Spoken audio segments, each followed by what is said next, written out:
Hello, girls. Hi. I'm doing my own little documentary, and I'm welcoming people to give me their impression of the crime rate in this town and what they think should be done about it. What they think should be done about it. So, I'm just doing a little documentary about Desert House because I live here, and I'm wondering what people think about the crime rate and what they think should be done about it. This is where you're like asking the right people. Hi, I'm Sarah. Hi. I've lived here since my senior year in high school. Yeah. So you know the town? Yeah. Yeah. Yeah, I know the town very well. Actually, I know all 3 towns all the way into Indio. Okay. My mother is a retired correctional officer for Calipatria State Prison, and that's the reason why they moved us down here after I graduated on my senior year. I had partial of the time single, and then I found my husband in Job Corps Advanced Training in Culinary Arts, and we've made a living here in the desert. Yeah.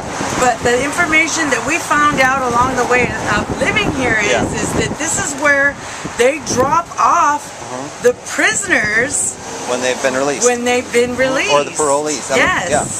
So again, having to live that kind of lifestyle was kind of like Do you think the city knows that? I think the city does know that. Okay, why do you think the city allows that? Because there has to be some kind of this is California. Right. We have a right to have, you know, people in prison, out of prison, and a daily life and routine. Right. The problem is that we're not being carefully watched and monitored. I mean, there's tons of drugs even right there. You can just walk up to some door and.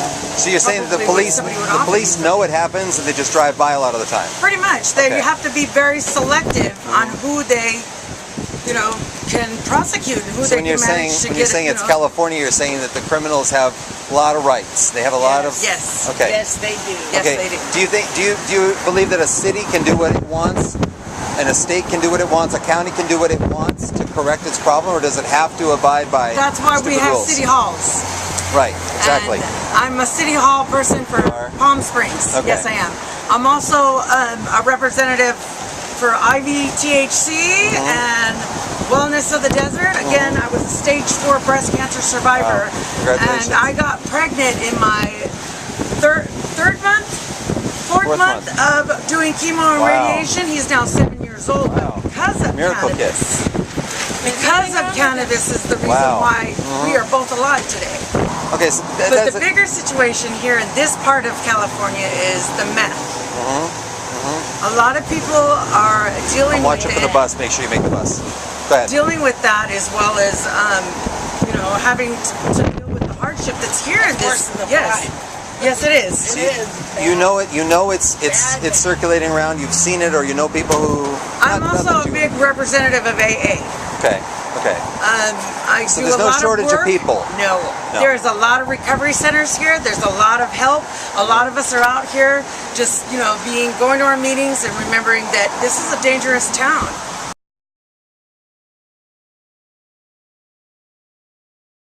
This town has a poverty level of 65%. I mean, 65% of the population is below the poverty level. Yes. So, what does poverty bring?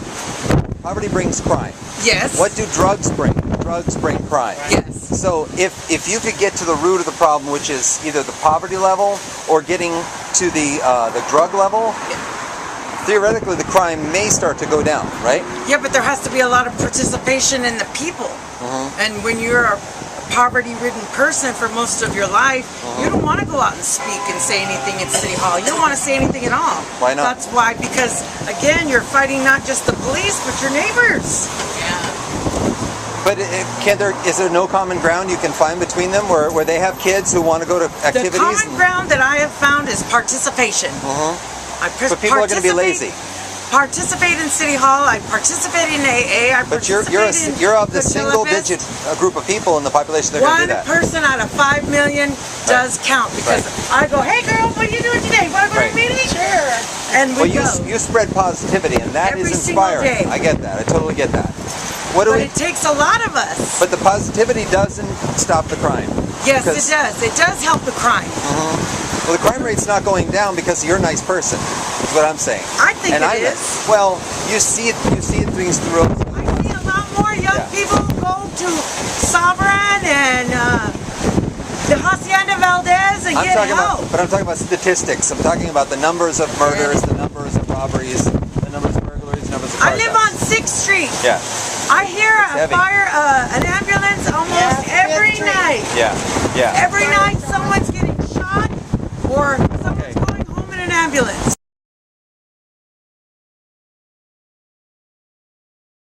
Do you think it's a good thing that they closed Roy's, or they didn't? No, I don't. Why would they close Roy's and cause that problem, do you think? I believe it was a competition between the Well of the Desert and Roy's Resource Center. The Palm Springs people, City Hall made a decision that they didn't want the homeless people in this area, so they made a decision to close it. Okay. When they did that, all they did was move the homeless people in a really bad situation. Half of them went to Indio, half of them ended up getting housed up here only because of the Jewish Family Services people that spreaded the word that the City Hall of Palm Springs was going to go ahead and close the one resource center we have on this side. Don't get it wrong, Well of the Desert's great, but it doesn't do the same thing that Roy's did. Right. And yes, that was very disappointing because I've had to take in a couple girls from a couple of the rehab centers because of the incident. They get kicked out for 3 days. Who do you think takes those kids in? The street? No. It's us that are trying our best to keep those kids from getting into more drugs and more problems. Or it was Roy's who was giving them the pass to be there for 3 nights so they could sleep, eat, and find other ways to keep themselves from going back to drugs. Well, I agree with you on the Roy's point. That's very, very impassioned what you just said about it. Thank you.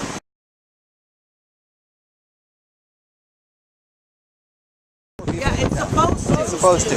So do you think that gets to the people in Desert Hot Springs? No. No. It doesn't.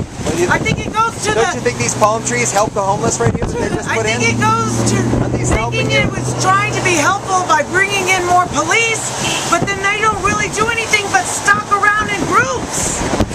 I think there needs to be someone in here that's a little bit more fluent with the understanding of how people live and how this town needs help. We got about 30 seconds. The bus is coming. One last question. You've been great. Thank you for yours. You're great. If you were a cop in this city and you live nearby here and your name is on your badge and you're dealing with some really bad guys, would you be more inclined or less inclined, or more inclined, your choice, to tackle these people and take them out knowing that they know who you are? Less inclined. Less inclined. I'd be leaving my children in harm's way.